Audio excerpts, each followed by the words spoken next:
Hi, I'm Katie, and this is the Free Art and Design School podcast, web series, whatever. I'm here with my longest term friend ever, Cari, if you'd like to introduce yourself. Hello, I'm Carrie. I'm from the Bay Area, but I currently live in Michigan, and I am a digital multimedia designer and photographer. So, Cari and I have known each other since before we were born. Our moms are best friends. It's incredibly strange that we both ended up graphic designers kind of accidentally without any sort of like mutual discussion about that in advance. Because you've been doing design and photography a lot longer than I have. I've always really looked up to you and sort of seen what you've been doing and then been like, I wonder like how that works, or I wonder like how she did this. Like we just talked like yesterday about the stickers you were making, and I was like, wow, you just know things. I was sort of curious if you could talk about like how you got into you've been doing photography, it seems like your whole life, photography and filmmaking and film editing. What got you into doing stuff like that at a young age? um, well, I've always been creative of sorts.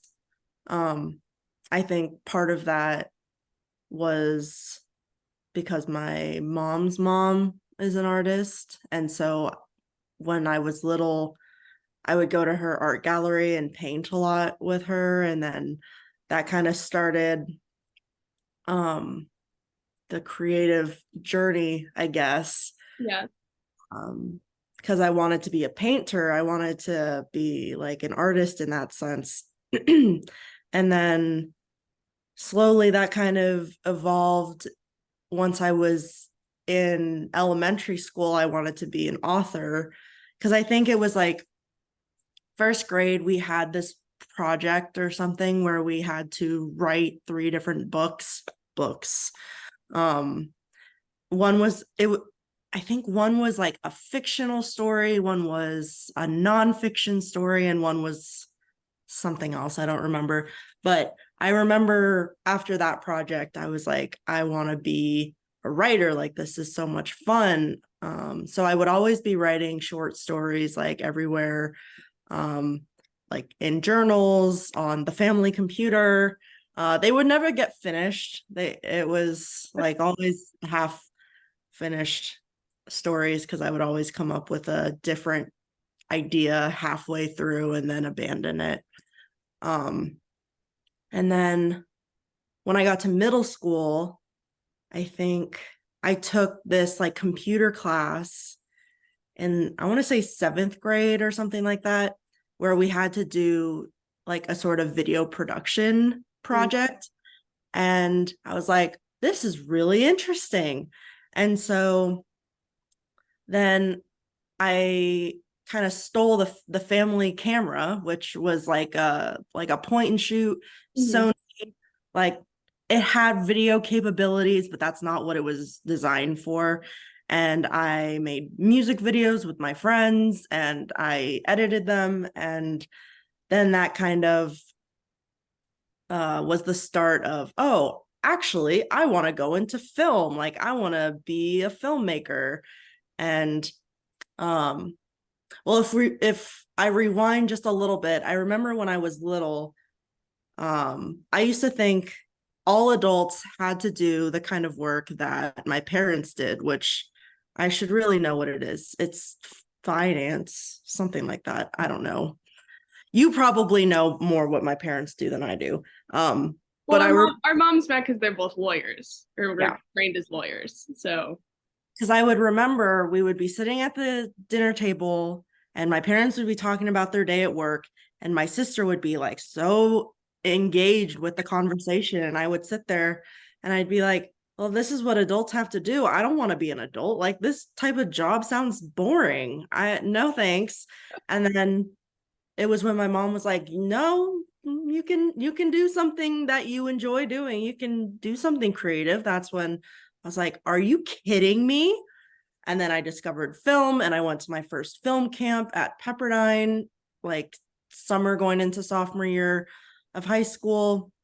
And then I discovered DSLR cameras and I was like, oh, this is a really good camera that I could probably make videos with that is like a good starting type camera because I didn't really know anything about cameras, so I didn't know what was good for film. And I was also starting to kind of pick up an interest in photography because a lot of the people who were in my film camp were also into photography. So I learned a DSLR, did both of those, and I was like, okay. So I got my first DSLR junior year of high school, and then I fell in love with photography because then I was also like, it's a way to be creative, it's a way of storytelling, but it also doesn't take as much time as putting together a whole video. And then through college and after college, it's kind of been a mix of all of the things because essentially that's what my job is now. There's a little bit of drawing, photography, some video work, a lot of graphic design and all that stuff. So you skipped over the part where you went to the best film school in the country. That was that wasn't part of the plan. That was always like a dream. So I went to USC's School of Cinematic Arts, and I was in the media arts and practice major, and I minored in advertising. I think the reason that I even started dreaming about USC was because my dad went there for grad school, for business. And in middle school, my mom was like, oh, this is a good school for like communications, because that's when I kind of wanted to still be a writer in that sense, a little bit, and didn't really know entirely what I wanted to do, realistically. And so it was like, okay, maybe we could start looking at USC. But then she was honest with me about how realistic it was. And she was like, this is a very difficult school to get into. And I was like, okay, then it'll be kind of just like a dream. If I get in, great. Also, it was stupid expensive. So that was another reason why I was planning to go to University of Oregon for the longest time. And I applied to the film school at USC, and we were kind of just like, you know what, if I get in, it'll be a good accomplishment, and then we'll frame the acceptance and hang it up on the wall. But it's not, because like I really didn't think I was going to get into the film school because it is the hardest film school to get into like in the entire world. So I think the timing worked out because my major was really new. So and it was more catered towards what I wanted to do. If I had applied to production, I absolutely would not have gotten in because that is the hardest major. Diminish your accomplishments. But yeah, I made a lot of good friends and connections, but it's really interesting because the people that I went to school with and who were in like my cohort of sorts, we all do very different things, but we all study the same thing. So it's wild. Like some of us are in film production. I know one of my friends works at Apple, like in their UX UI design. People are in animation, all over the place. And I'm like, I'm in higher education. Well, I mean, when you were telling your story and like you didn't even need to mention USC to sort of explain where you were now and what you're doing, I think that's sort of a really great encapsulation of art school, which is that people who've been through art school pretty much are like, yeah, you don't need it. Like, it's a great thing. You'll make great connections, but like whatever I'm doing now, I like had to learn on the job basically. And like, you can never know when you're in art school, whether the classes you're taking are actually going to prepare you for something later, or like it's completely coincidental where you fall into something and you're like, oh, thank God I took this class and whatever, or, you know, I wish I'd taken this class. It would have helped me. Do you want to talk a little bit about what kind of work you're doing now in higher education? Yeah, so I work at Eastern Michigan University in the Division of Communication. I'm a digital designer, so I'm kind of like, our department is kind of broken up into marketing and comms and then web and development. And I'm sort of like the bridge between both. We're a very small team, so we all work together and we're like a tiny little family. But I do a little bit of everything. So I've done design work for different campaigns around campus. Like we have, it's called Changing the Cycle. It's basically free period products that are in all of the bathrooms all over campus that I'm pretty sure it was started by a student. And so one of my first projects when I started at this job was designing a new campaign look. So that involved flyers and posters and business cards and social media and all that stuff. So that kind of packaged design project I've done for that, and then homecoming and Motor City Pride and our MLK symposium. There's a lot. I'm like, we just did something for National Coming Out Day, which is in October. We had 3 different they're called college nights. I think they do them in California. They do them all over the state here, where it's like the college will have sort of a partnered night with one of our athletic teams. So we had one with the Pistons, the Red Wings, and the Tigers. So it's like if people get tickets through our link, part of their ticket money goes towards our student relief fund, and then they get this free kind of like swag that's Eastern Michigan and whatever the sports team is mixed. So one of them was a hat, one of them was a quarter zip, and one of them was a bobblehead. So I did all of the design marketing for those 3, which was posters, social media, flyers, freeway billboards, photography.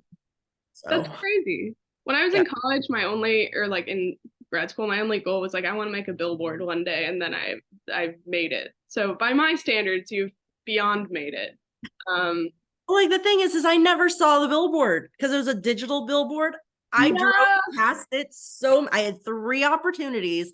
I drove past the billboards so many times up and down the freeways. I never saw a single one of them. Oh my God. I was assured that they were put up. I guess I never was there at the right time, but you'll just have to design more billboards. That's so cool. What's your sort of favorite part of the because I assume you have to design like a brand like guide at the beginning, like so that everything's cohesive or like whatever. I don't know, like maybe other people help with it. So because I work in higher education, that's already sort of been made. So we have brand guidelines that I have to follow. So like colors and fonts and logos and how to use logos and where to put them and whatnot. But what I really like about this job is that even though there are brand guidelines, I still have a lot of creative freedom to make my projects the way that I want to. Because with any creative job, people are going to have clients that have a vision for what they want, and then they just hire you to kind of bring it to life. As opposed to sometimes you're hired because people know you're the expert and they trust your judgment in what you're designing for them.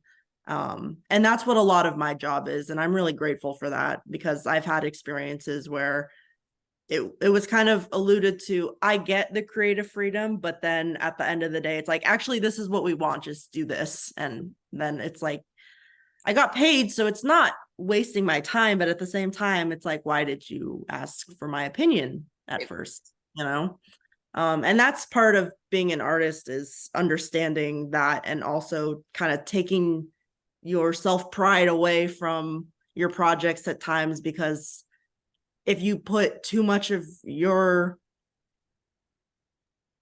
I don't know, opinions and emotions into a project, and it gets messy, and then it's very easy to be discouraged to create things. So some with clients like that, it's like, okay, it's a job, but then when you have the clients that are like, yep, no changes, it's like, oh my God, that is the best thing I've ever heard. No changes needed. You should put that on a sweatshirt. It's like the best. Yeah, I think the thing that I've come to realize in a lot of these discussions has been like when you're doing design work for someone else, like not your personal artwork, it's important that when something goes badly, you don't associate your emotions with it. You're just like, it's fine. But when something goes well, to take pride in the work that you do. But like doing only half of that, it's like so impossible. You're like training your brain or going to therapy and have someone else training your brain to do those mental gymnastics, which is funny given that you're a gymnast and cheerleader. But yeah, I don't know, like well, two questions. One, how did you come to terms with like some of the more emotional aspects of being a designer? And two, if you could talk a little bit more about your personal art practice that's maybe more liberated from some of those feelings because you're just doing things for yourself and your own standards. Well, it took, I feel like anything, it just took multiple rejections to just kind of beat it out of me, so to speak. Because at first I would take everything very personally, and I would try and like protect my projects like they're my little children. But then I had to realize that at the end of the day, it's just a job that I got hired to do. Yeah. There's a very fine line that I had to discover that falls between career and hobbies and enjoyment for a creative person who does, like, they blend together very, very easily. Because all the things that I did as hobbies, I now get paid to do. So it's like, I still want to do them as hobbies, and I still want to do these creative projects and arts and crafts and all that stuff for fun, where I'm the client, basically. But I don't want to be too burned out in my career where it's like, okay, it's 5 o'clock, I don't want to do anything. So it took a while to distinguish what was what. And I think for me, coming up with like a passion project was the way to do it. And it was kind of like nonsensical in a way. It's just a hobby. I'm like, I could get paid for it, but I don't want to, because as soon as I start trying to monetize it, that's when I know I'm going to start hating it and then just abandoning it, which is my coffee page on Instagram. So good, especially during the fall. It's like, oh my God. I'm very excited for fall and fall coffee content. It combined my love of photography and coffee shops and coffee shop culture all into one, and being creative. So, and I've made a lot of friends through it. And surprisingly, I put minimal effort into the coffee shop account on Instagram, and in it, like a year and a half, I have way more, like way more followers than my photography Instagram does, that I made like 8 years ago, that I have a professional camera and I put a lot of time and energy into that. And it's just like, okay, when you don't care, yeah, when you do it for you and you don't care about the like the engagement and the traffic on your posts, that's when it'll do well. Yeah. Ironically. It's well, maybe here's one thing I think it could possibly be is that like, you know, this is a kind of bad analogy, but you know, like when one of those brands hires like Gen Z people and then makes an ad that like just is super cringe because you can tell they're trying to appeal to people because they're working too hard at it. Like I think when people work really hard on things, it can almost fail on social media because social media is supposed to be like a fake perfection. And like your casual coffee posts come across that way, even though you're a professional photographer and like each photo is like beautiful, it still feels candid. And maybe that's kind of what it is like you've somehow captured the candidness of coffee and of like these human expressions of just being in a coffee shop and that kind of joy. And you've made it digital, which is an impossible thing. Like you made the most physical, tactile experience something enjoyable online. So in that way, you're kind of a magician at doing something like that. Like I've never been to any of the coffee shops in Michigan that you post about, but I know what they look like because of your posts. And that's kind of one of the cool elements about being a designer now with social media is that you get to do that.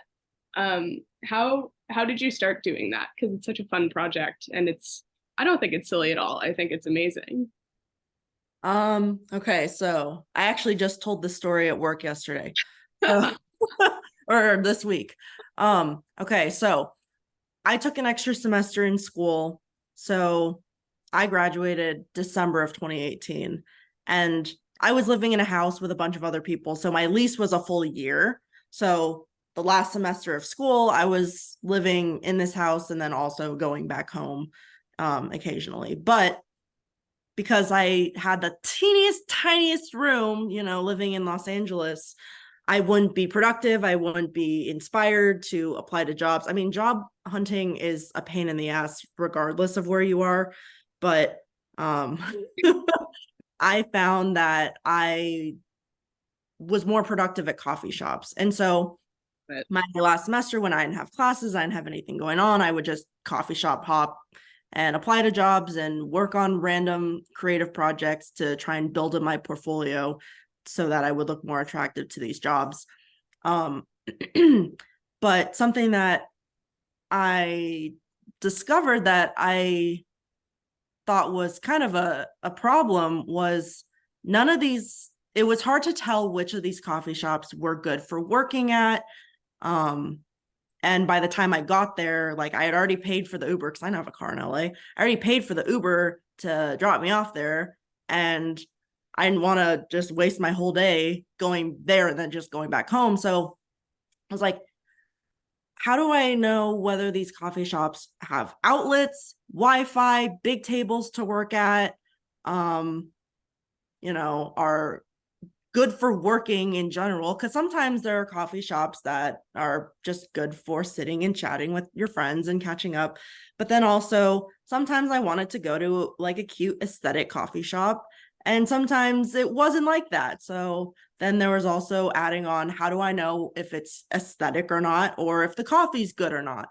So this was also coming off of a semester where I was like a student assistant for a UX UI class.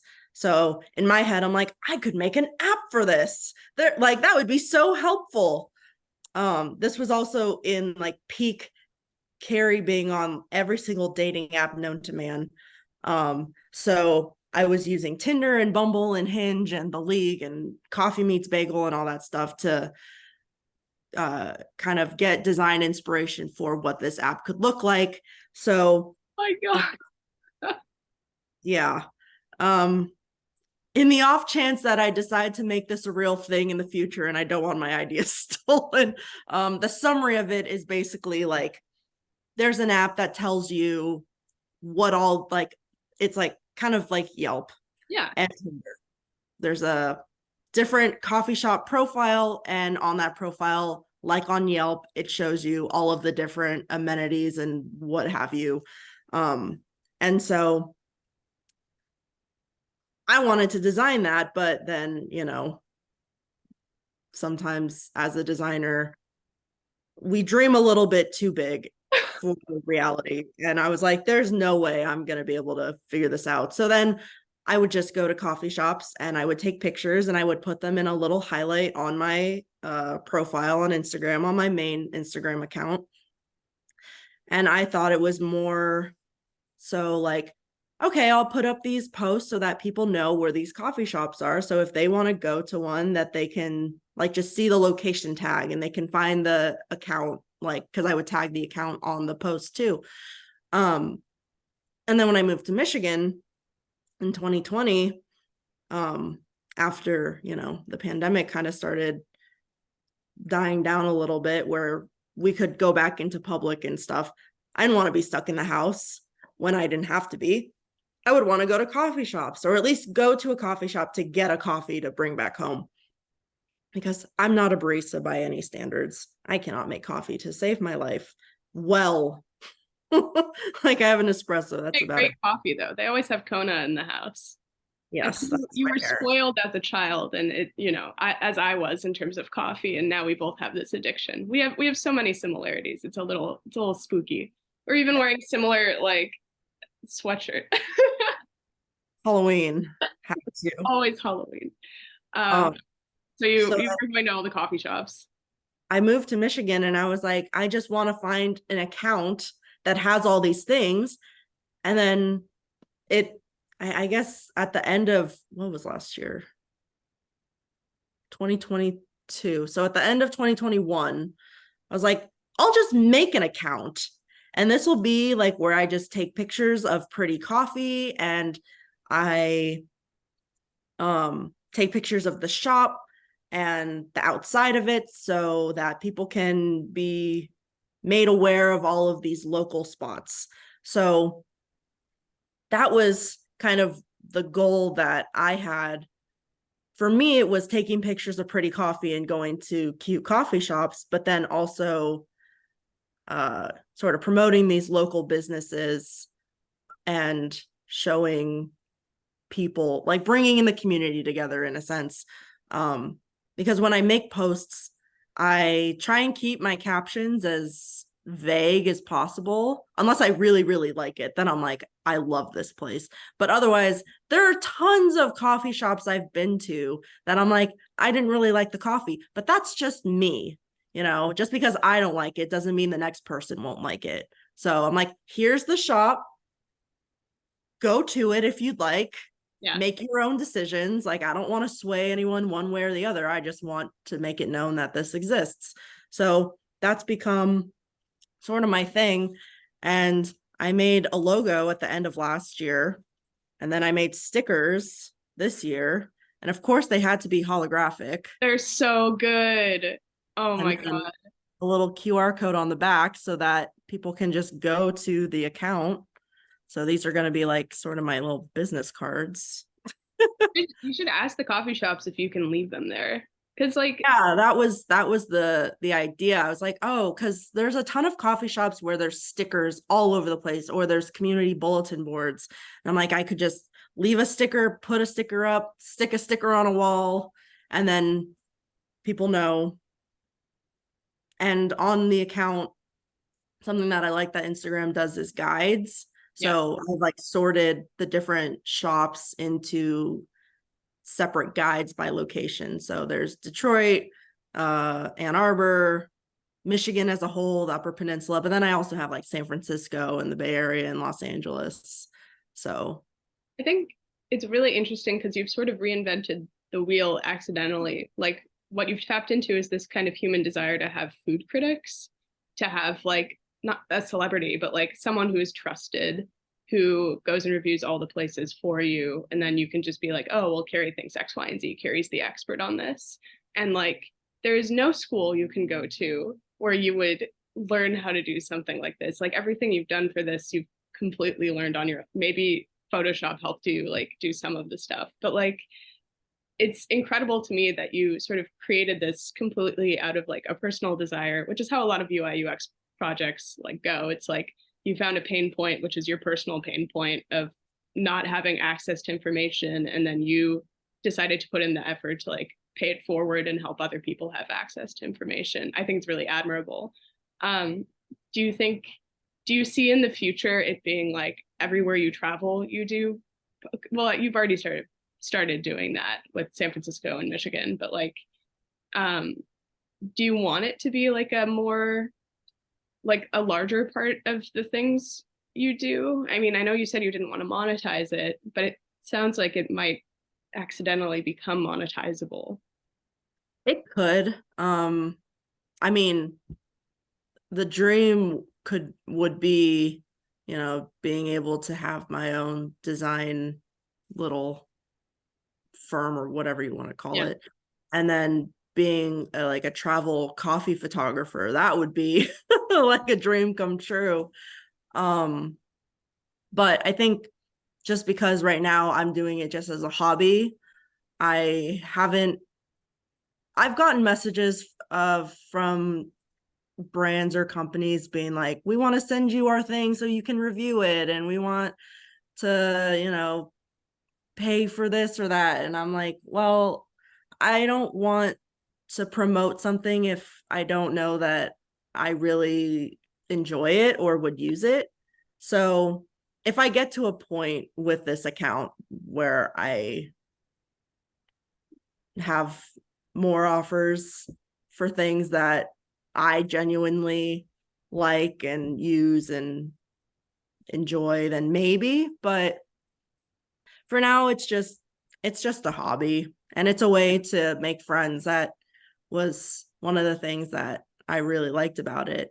Was I've been invited to a couple like coffee shop blogger events where I got to meet the people who are the faces behind these accounts, because I rarely post my face on this. So no one knows me. Like when I go into these coffee shops, they don't know that I'm Cari Drinks Coffee, unless you know me personally. So I also kind of like that, because it's like, okay, they know the account, but they don't know who runs it. So that's It cool. should be mysterious. Yes. I think it's great that you have such a strong ethical code and that you don't want to like just, review things that suck for the money. I've always really admired the passion and attention to detail you put into your work, and like your strong personality, and just like love for photography. Like we didn't have time to talk about your photography, but like every photo session you've done with me personally, I feel so loved and so captured.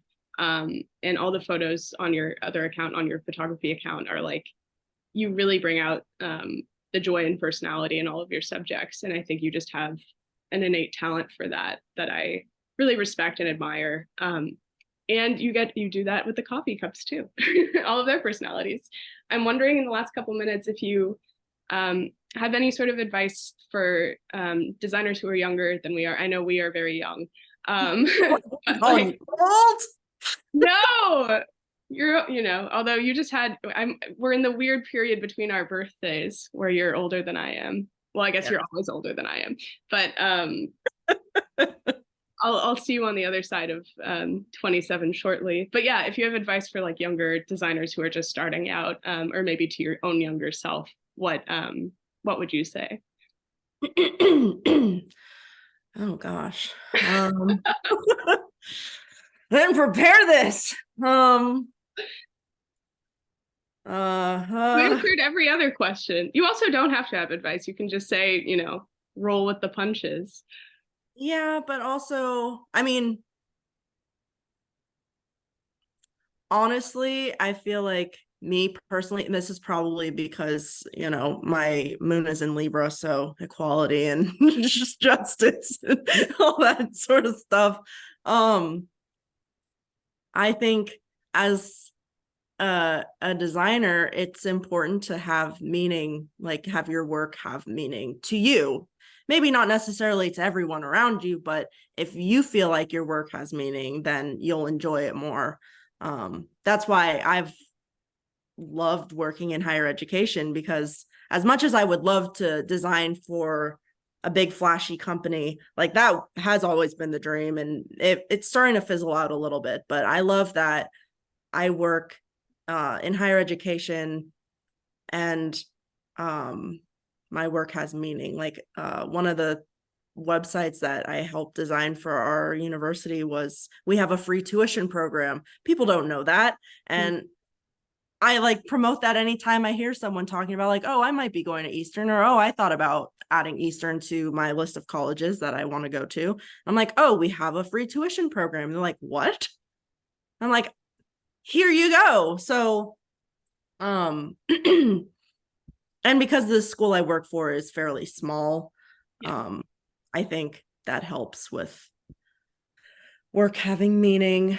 I like doing projects for more underrepresented groups of people, and also having worked in a diversity office for 2.5 years before this job, I bring a lot of that into my work. I'm always thinking about inclusivity and how this will be received to multiple different communities. But I think that also kind of stems from being mixed. So you were like, I don't have an answer to this question, and then you just knocked out of the park one of the best answers to any of the questions that I've had on the podcast. So, but also realistically, enjoy what you do. That's probably the biggest piece of advice, is like, if you start feeling stressed out about your creative work, then you're going to associate the stress with being creative, and that's terrible all around. So at the end of the day, being creative is supposed to be fun, and it's supposed to be enjoyable. And for me, and I'm sure for a lot of other creatives, it's kind of like an escape from reality. So yeah, that's that's what I got. That's pretty good. It's a good place to end it. So thank you for being on the podcast. You're one of my favorite people on earth to talk to. So it's been really nice, and we'll have to catch up soon. Yes, absolutely.